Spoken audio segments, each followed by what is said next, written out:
Cricket ஃபேன்ஸுக்கு வணக்கம். This video for KKR fans. ரொம்ப பேர் நிறைய நாள் கேட்டுட்டு இருந்தீங்க. கேகேஆர் அப்படின்னு சொல்லிட்டு அவ்வளோ கமெண்ட்ஸ் வந்துருந்துச்சு. கேகேஆர் கிட்ட நல்ல பட்ஜெட் இருக்கு. ஒரு டிராஃபி வின் பண்ணக்கூடிய டீமை செலக்ட் பண்ண முடியுமா?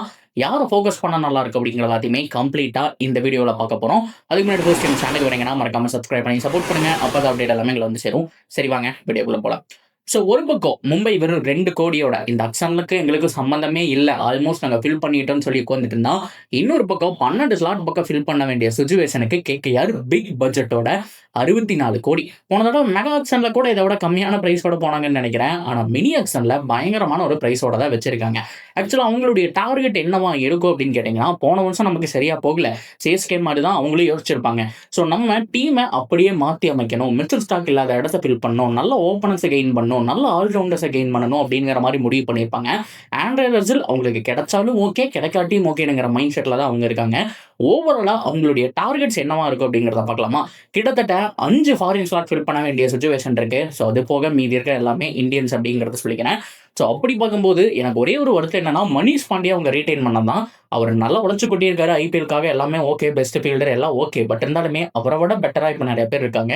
அவரை வெளியே விட்டுட்டு ஸோ இன்னும் நிறைய பேர் ட்ரை பண்ணியிருக்கலாம்ங்கிறது என்னுடைய ப்ரெடிக்ஷன். அவரை ரீட்டைன் பண்ணதுங்கிறது கொஞ்சம் வருத்தமான விஷயம் தான். இது ஒரு பக்கம் இருக்கும்போது ஃபர்ஸ்ட் ஓப்பனிங்கை பார்த்துவோம்.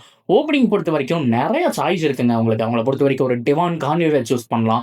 ஸோ அதுக்கப்புறம் வந்துட்டு ஜானி பெஸ்டோவை சூஸ் பண்ணலாம். இன்னும் நிறைய பேர், ரஹமதுல்லா குர்பாஸ் இருக்காருன்னு நினைக்கிறேன். ஸோ இந்த மாதிரி ஏகப்பட்ட ஆல்ரவுண்டர்ஸ் அண்ட் ஓப்பனிங் பேட்ஸ்மேன்ஸ் அப்படிங்கிறது கொட்டி கிடக்குறாங்க.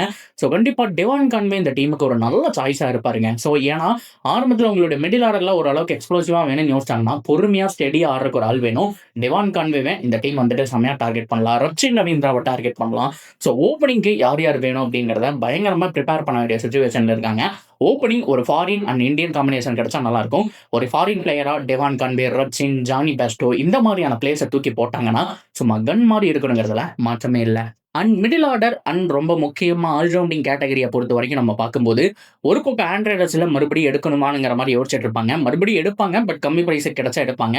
பட் அவங்களுடைய மெயின் டார்கெட் கேமரூன் கிரீன் வர வரைக்கும் அமைதியாக உட்காந்துட்டு இருக்க போகிறாங்க. வந்தாங்க அப்படின்னா 20 கோடினாலும் சரி, 25 கோடினாலும் சரி, நாங்கள் ரெடிப்பா அப்படிங்கிற மாதிரி ஃபுல்லாக எடுக்க போகிறாங்கிறது தான் என்னுடைய ப்ரெடிக்ஷன்.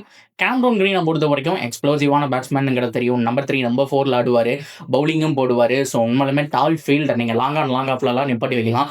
ஸோ இந்த மாதிரி ஒரு மல்டிபிள் கேட்டகரி கீழே ஒரு வரக்கூடிய ஒரு ஆள் அப்படிங்கிற மாதிரி நம்ம சொல்லலாம். ஸோ அப்படி பார்க்கும்போது கேமரூன் கிரீனை டார்கெட் பண்ணுறது 100% கேகேஆர் தான். சிஎஸ்கே டார்கெட் பண்ணுவாங்களான்னு கேட்டால், டார்கெட் பண்ணி சிஎஸ்கேக்கு எந்த யூஸுமே கிடையாது. ஏன்னா ஆல்ரெடி அவங்களுடைய டாப் 6 டாப் 7 முடிஞ்சது.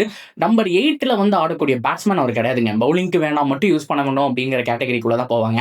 எனக்கு தெரிஞ்ச சிஎஸ்கே ஒரு ஸ்பின் ஆப்ஷனுக்கு தான் போவாங்களே தவிர கேமரூன் கிரீனை ட்ரை பண்ணுறதுக்கான சான்ஸ் ரொம்ப கம்மி தான். அப்படி பார்க்கும்போது கேகேஆர் 100% தூக்கிடுவாங்க. கேமரூன் கிரீனை தூக்குறாங்க அப்படிங்கிறது உண்மையான விஷயம். ரசல் தான் வந்துட்டு ஒரு கேள்விக்குறி. ஒரு 6 to 8 crore கிடைச்சா எடுப்பாங்க, அப்படி இல்லைன்னா வெளியில் விட்டுருவாங்க. என்னுடைய ப்ரெடிக்ஷன். ஃபாஸ்ட் பவுலிங்கை பொறுத்த வரைக்கும் ஜேசன் பெகரண்டாஃப் இன்னும் நிறைய பேர் இருந்துட்டு இருக்காங்க. மிச்சல் ஸ்டாக்குடைய இடத்த நிரப்பருக்கு இப்போ வரைக்குமே யாரும் இல்லை. கண்டுபிடிக்கிறதுங்கிறது ரொம்ப கஷ்டமான ஒரு விஷயம் தான். இருந்தாலுமே இருக்கக்கூடிய ஃபாஸ்ட் பவுலர்ஸ், நச்சுன்னு போடக்கூடிய ஃபாஸ்ட் பவுலர்ஸை எடுத்து தான் ஆகணும். ஸோ இன்னும் நிறைய ஆப்ஷன்ஸ் வெளியில் இருக்குது அப்படிங்கிற மாதிரி நினைக்கிறேன். ஃபாஸ்ட் பவுலிங் ஆப்ஷன் அப்படிங்கிறது ரொம்ப முக்கியம். இது போக இந்த ஸ்பின் மற்றும் ஆல்ரவுண்டர், ஸோ அதாவது ஸ்பின்னும் போட்டுட்டு பேட்டிங்கும் ஆடுற மாதிரியான ஆட்கள் நம்ம பார்க்கலாம். மொயின் அலி இருந்தார் இல்லையா, ஸோ அவருடைய இடத்த ரிப்ளேஸ் பண்ணுற மாதிரியான ஆட்கள் வேணும். அகில் ஹுசைனை சிஎஸ்கே டார்கெட் பண்ணுறாங்க. சேம் கைண்ட் ஆஃப் பிளேயரை தான் இந்த பக்கம் கேகேஆரும் டார்கெட் பண்ணிட்டு இருக்காங்க. அப்படிங்கிற பட்சத்தில் அவங்களுக்கு சிக்கந்தர் ராசா, முகமது நபி, அகில் ஹுசைன், மேக்ஸ்வெல், மொயின் அலி, ஸோ அதுக்கு மட்டும் இல்லாமல் லியாம் லிவிங்ஸ்டன் சொல்லிட்டு இவ்வளோ ஆப்ஷன்ஸ் இருக்குது. இதில் யாரோ ஒருத்தர் இல்லை 2 பேர் கூட கேகேஆர் போகலானுங்கிறது என்னுடைய ப்ரெடிக்ஷன். இதுவும் நடந்தது அப்படின்னா ஆல்மோஸ்ட் அவங்களுடைய ஸ்குவாட் அப்படிங்கிறது கவர் அப் ஆயிடுச்சு. இது போக நல்லா ஆடக்கூடிய இந்தியன் மிடில் ஆர்டர் பேட்ஸ்மேன்ஸ் வேணுங்க. ஸோ ஓப்பனிங் ஆடக்கூடிய பேட்ஸ்மேனும் ஒருத்தர் இல்லை 2 பேர் வேணும். அது போக பேக்கப்புக்கு வேணும். அஜிங்கியா ரஹானே இருக்காரு. ரஹானே அது போக ஒரு ஃபாரின் தான் வந்துட்டு ஃபாரின் ஆட் தான் வந்துட்டு ஓப்பன் பண்ணுவாருன்னு தோணுது. கான்வே மட்டும் எடுத்துட்டாங்கன்னு வச்சுக்கோங்களேன். ரஹானேக்கும் கான்வேக்கும் நல்ல ஒரு கம்யூனிகேஷன் இருக்கு. அவங்க 2 பேர் ஓப்பன் போட்டு இன்னும் மிடில் ஆர்டரில் இந்தியன் பேட்ஸ்மேன்ஸ் யாராவது வந்தாங்க அப்படின்னா பக்காவான 11 வந்துட்டு யூஸ் பண்ணலாம். ஸோ இதை யூட்டிலைஸ் பண்ணுறாங்களா கேகேஆர்ங்கிறத ஆப்ஷன் வரைக்கும் வெயிட் பண்ணி பார்க்கலாம். So that's a video guys. எவ்வளோ கேகேஆர் ஃபேன்ஸ் இருக்கீங்க, எவ்வளோ பேர் வெயிட்டிங்கில் இருக்கீங்க அப்படிங்கிற எல்லாத்தையும் தாராளமாக கமெண்ட்டில் சொல்லுங்கள், நானும் தெரிஞ்சுக்கிறேன். ஸோ நீங்கள் உங்களுடைய பிளேயிங் 11 எப்படி இருக்குங்கிறதையும் கமெண்ட்டில் சொல்லுங்கள். ஸோ அது போக இந்த மாதிரி இன்னொரு வீடியோவோட மீட் பண்ணுறேன். See you soon guys.